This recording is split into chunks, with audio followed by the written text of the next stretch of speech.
Oke, selamat malam teman-teman semua. Dan crypto bubble kini kita lihat sekarang lebih dominan merah ya. Artinya kita kalau udah koin merah itu sebaiknya kita beli ya. Aha. Oke, jangan beli langsung ya teman-teman. Kita cek dulu bagaimana kondisi market, apakah sudah termasuk under value atau tidak, dan dia apakah masuk di narasi bulan ini atau minggu ini atau tahun ini ya, kita akan pelajari ya. Oke, em, untuk kemarin-kemarin sepertinya koin ENA lebih dominan naik ya. Entah kenapa kok koin ini lebih sering naik ya. Kita akan analisa dulu ya. Sebelum analisa ENA, kita akan analisa Bitcoin dulu. Oke, di sini Bitcoin teman-teman, dan yang kemarin sempat analisa ya, saya sebut bilang wah market sepertinya ada kemungkinan naik ya, karena dia masuk di area support and resistance ya, dan ini area resistance become support. Nah, dia retest dan ya seperti kita lihat sekarang market masih kuat naik ya. Kalau kita lihat tren ini masih uptrend ya. Ya, kalian lihat bisa masih uptrend. Dan ini ada chance untuk bisa lebih tinggi lagi kalau kita pakai ascending ya, paralel ya. Kita pakai yang ini ya teman-teman, mana nih?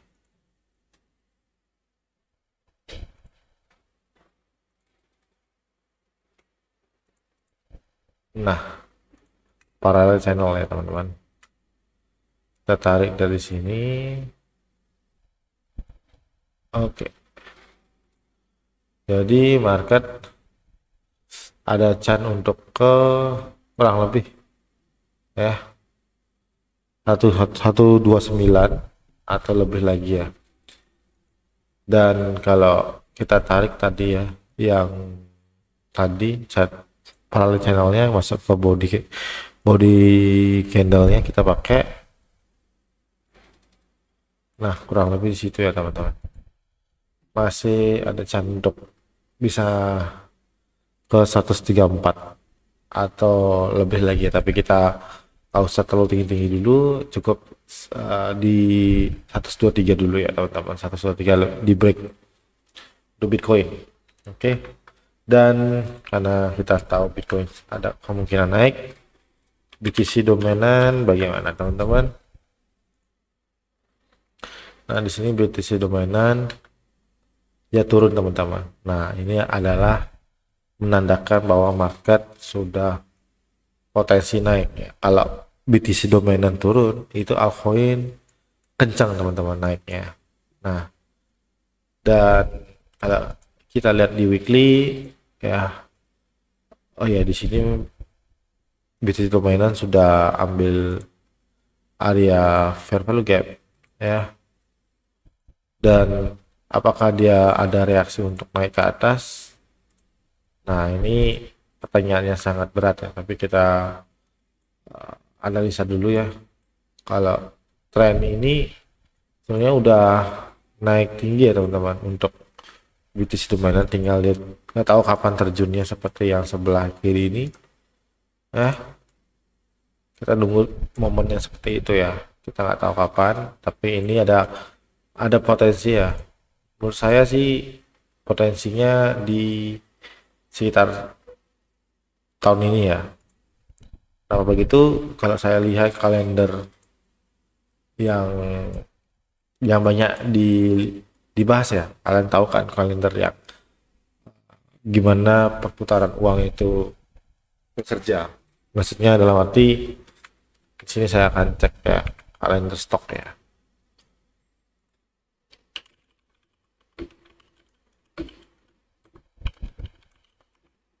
Yang warna kuning itu loh. Kalau nggak salah, what the hell, bukan itu ya. Saya skip dulu ya. Oke, ini ya kalendernya period when to make money ya. Ini kalau kita lihat selalu benar ya, bukan kebetulan atau gimana, emang saya ngeliatnya kayak benar banget juga ya, gitu teman-teman. Mana yang bisa kita lihat? Oke, di sini ya.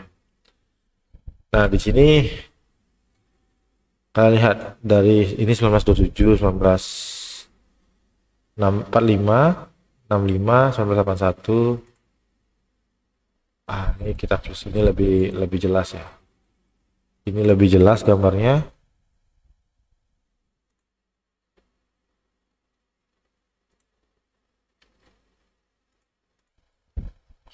Oke, ini lebih jelas gambarnya ya teman-teman.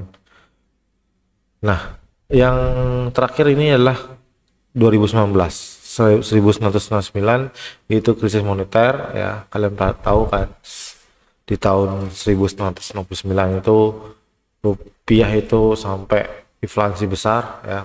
Itu krisis ekonomi besar di sini. Kemudian 2019 di sini juga ada pandemi COVID ya. Dan 2035 ini akan potensi seperti pandemi yang sangat besar ya. Bisa COVID versi 2 atau krisis moneter atau nah ini kita nggak tahu, bisa perang kita nggak tahu juga ya. Tapi yang di sini yang lebih penting adalah ini di 2000 berapa ini? 2007, 2000. Wait, saya kurang jelas nih. Malah kurang jelas teman-teman. Kita cari yang ini aja lah.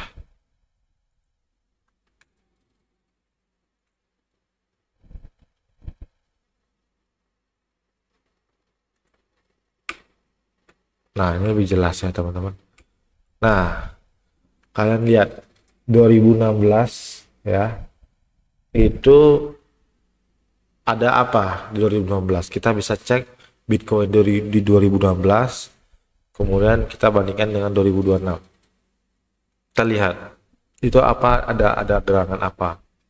Nah, di B ini sebenarnya years of good time, high price, and the time to sell stock and value of all kind. Artinya di tahun ini sangat baik untuk kita jual apapun aset, seperti kalau bisa sih kayak di sini kan dijelaskan saham ya. Nah, kebetulan kita bahas kripto ya, tapi ini masuk juga ya karena ini termasuk aset ya. Di tahun 2026 itu sudah ATH ya, koin-koin yang menurut saya itu seperti Bitcoin sudah ATH, itu potensi bakalan turun ya. Nah, sama seperti tahun 2012, tahun 2023, tahun 2032. Nah, ini jauh banget. Kita bahas 2012 sama 2023. Apakah ada gerakan di sana? Dan di sini dijelaskan bahwa ya, ini adalah harga yang sangat rendah. Itu sangat bagus untuk membeli ya aset seperti saham ya. Tapi bukan saham aja yang kita bahas, tapi kripto ya. Nah, yang di atas nih benar-benar sudah urgent banget ya. Ini bukan berarti marketnya bukan turun lagi, tapi dunia udah hancur, udah mau mendekati kehancuran, tapi masih bisa survive. Dan dari ada BC ini sebenarnya kita sudah bisa melihat proyeksi ke depan, prediksi ke depan, apa ya langkah yang kita lakukan ya. Yang harus kita lakukan adalah untuk tahun 2026 ini kita menunggu untuk menjual ya. Di awal tahun ya, kita nggak usah lagi beli koinnya, kita siap-siap jual begitu teman-teman, karena kita takutnya nanti ketika kita lupa jual maka sudah turun duluan, jadi kita nyangkut. Itu penting banget ya. Nah, kita akan lihat ya dari Bitcoin dulu ya. Di tahun 2016 itu ada apa. Nah, ini kebetulan nih marketnya nggak kebaca, kedetek ya. Kita cari yang lebih lama. Kita cari match ya. Tahun 2016 itu marketnya kenapa? Nah, ini marketnya belum kedetek ya teman-teman, marketnya belum kedetek di tahun itu. Tapi kita lihat ya sini ya, 2016 itu marketnya diprediksi turun katanya teman-teman. Jadi ini potensi bisa, mungkin dia marketnya turun di sini ya, kita nggak tahu ya. Tapi kalau kita lihat di 2026, nah ini jauh banget teman-teman, kita nggak lihat. Tapi kalau kita lihat di 2012, wah jauh banget lagi. Apa ya, kita cek BTC USD Bitcoin ya, sistem ya. Nah ini lebih jelas teman-teman, 2016.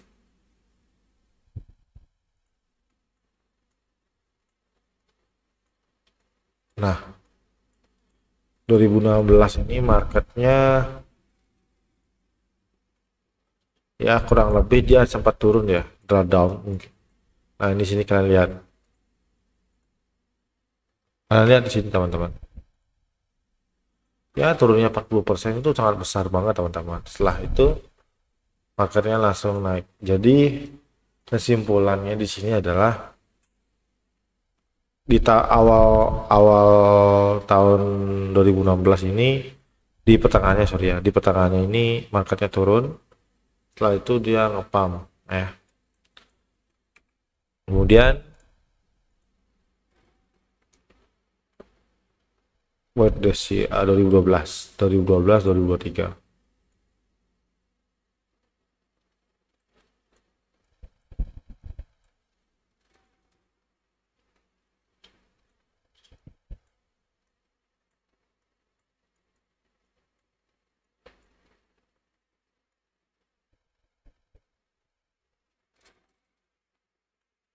Oh ini kebalikannya berarti ya teman-teman, ini kebalikannya. Kalau dia 2012 ya, itu waktunya beli ya, benar ya. Ini waktunya kebalikan ya, jadinya ketika tahun 2012 itu waktunya bagus untuk membeli ya. Kemudian 2000 berapa ini, 2012 2023, kita lihat 2023.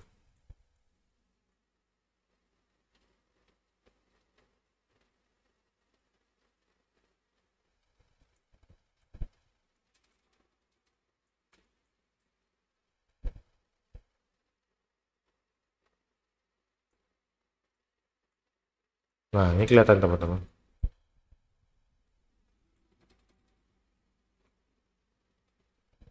Nah 2003 awal pun sudah muncul ya pergerakan bullish kencang banget dari low sini. Ini udah sampai 600% ya naikannya. Berarti ini worth untuk kita bisa pakai patokan ya teman-teman. Nah mungkin 2032 ini market sudah benar-benar turun ya, sudah turun banget ya. 2032 31 ya, 31. Dan kalau tadi bilang 2026 ya, 2026 itu akan turun. Iya benar ya, ada chart untuk turun ya teman-teman. Kita bisa pakai proyeksi bulan Maret, April, Mei.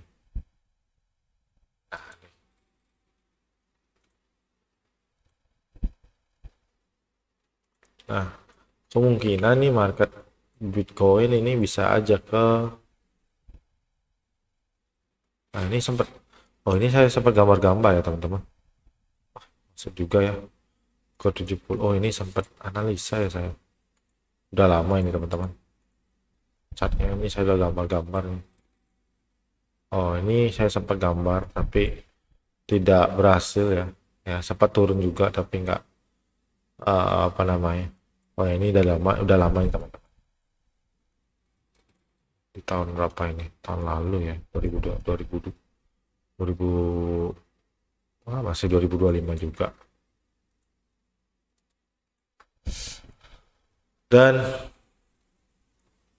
kalau kita pakai ascending trend parallel channel ya teman-teman, yang kayak tadi bilang ya bisa ke 136.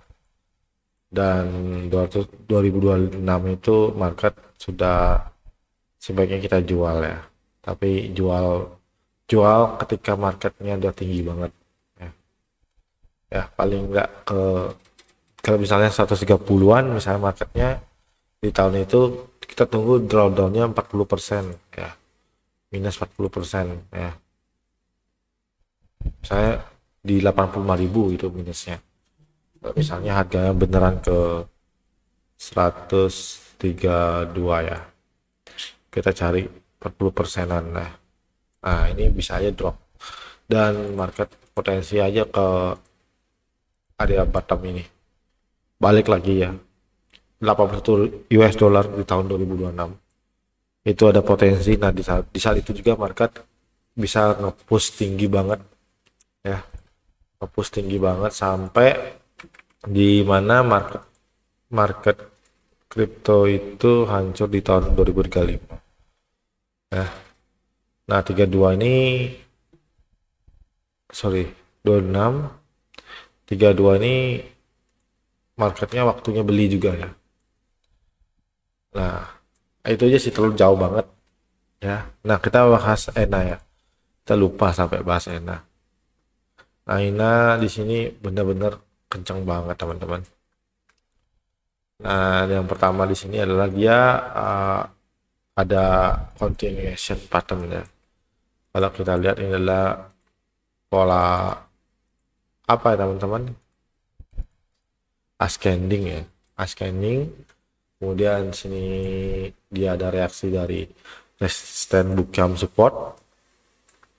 Nah ini ada chance untuk buy juga teman-teman, resistance bootcamp support untuk ENA, dan kita bisa tarik trennya. Nah jadi trennya bisa kita lihat dia akan konsolidasi nanti. Untuk ENA masih bisa konsolidasi area di sini ya. Berarti ini area pantulannya, ini juga area pantulannya, dan ini juga area pantulan. Kalau kita beli sekarang, kita fokus ke tahun 2026.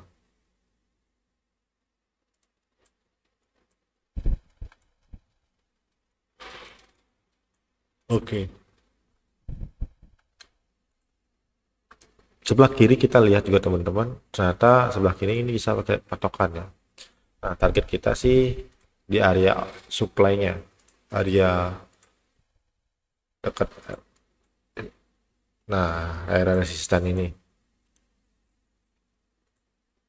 targetnya di 1,1 ya untuk ENA, sekarang 0,7. Jadi untuk kalau sekarang kita beli, kita lagi nunggu waktu kenaikan 50%-an ya untuk ENA. Dan oh ya, apa ya tadi saya bahas di kolom komentar itu tokening ya, ada unlock dan rilis linear. Yang rilis linear maksudnya gimana? Oke.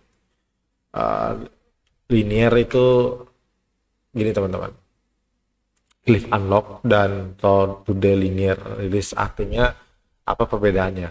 Nah kalau cliff unlock itu dia itu nge-unlock semua sekaligus pure gitu di hari event itu tuh. Misalnya bulan depan ada event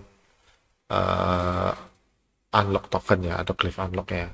Nah sudah dijelaskan unlock cliff unlocknya berapa gitu, misalnya 52,36 ini di APT ya, itu dia akan membuang atau membuang, menambahkan supply koinnya.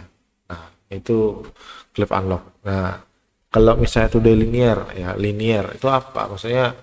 Dia sama kayak token unlock ya, cliff unlock, cuman dia setiap hari, bedanya itu. Jadi setiap hari dia ngebuat supply ya, besok ada lagi, besok ada lagi.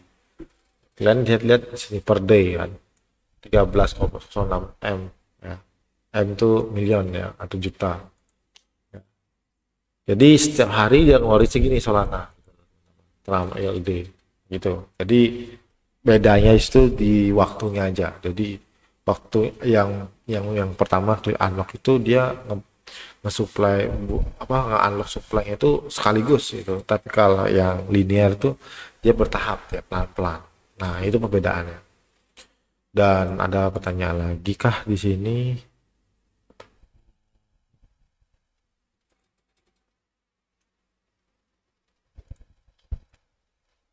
Udah gelap. Udah bang. Sudah bang. Apalagi nih nggak ngerti. Bang, kenapa punya saya $10 udah pump $10 tapi pas di swap ke Solana ya, Solnya ya, itu nominalnya masih $10.